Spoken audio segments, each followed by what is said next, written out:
It is not that all of us do not know what right thing and wrong thing is. We all are fully aware of it.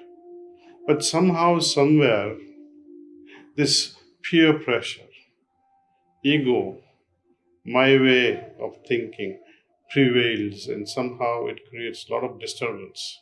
People blame the youth that youth is not listening, but it's not really true. It's not the only youth, but also you try to reason with your parents who are older, right?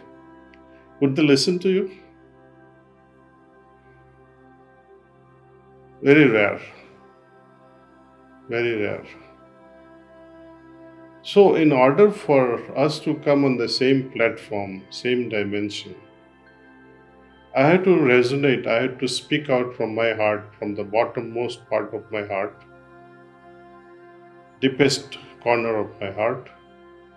And when the listener is also listening from the deepest level of their being, then there can be a bridge we can build, we can come on a common platform. But my depth and your depth, or your depth and your father's depth, or your mother's depth, they are not same. So there will always be what we call differential in opinion, and which we have to respect that. We have to respect it with all our might. Don't oppose it. Problem comes when you say, no, I will not listen. Tell them, Dad or Mommy, I do agree with you. Let me think over it.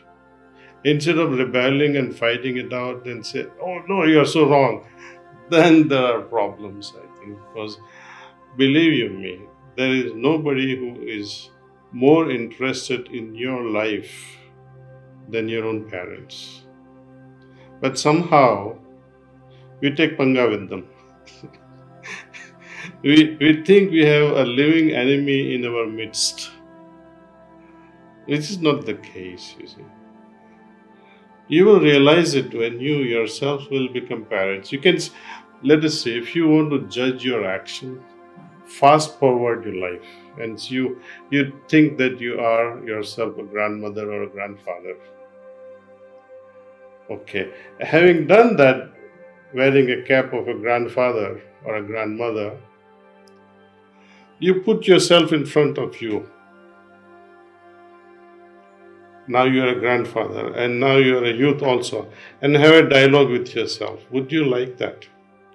Or have your granddaughter or a grandson talk with you the way you are talking now with your parents or grandparents? Would that be okay? Would you as grandma or grandpa like what you are doing?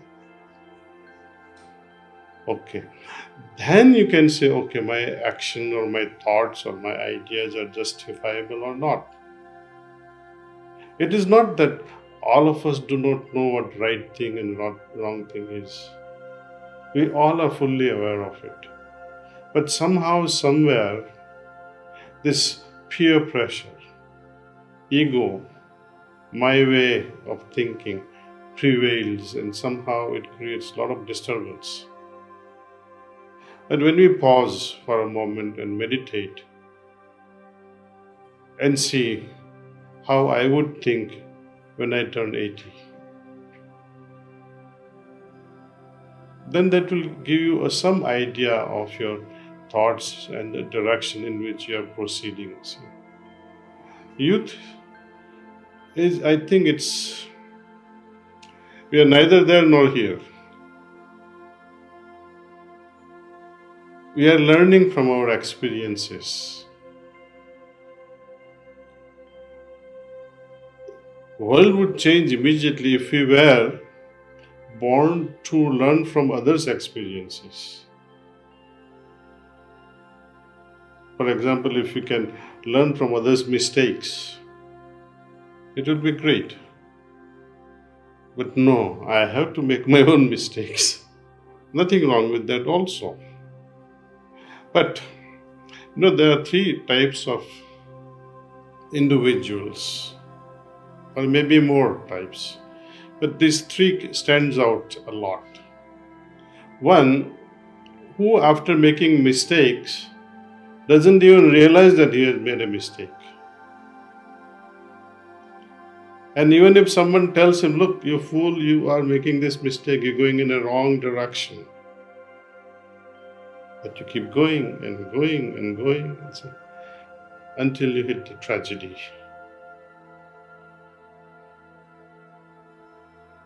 And it's not that you don't know. Inside, everyone knows that I am making this mistake. For example, drugs, smoking, any sort of addiction. Everyone knows that this is not right, but you are helpless. Helpless to quit it. Because that dopamine rush, it's so pleasant, you can't do without it. Second category of individual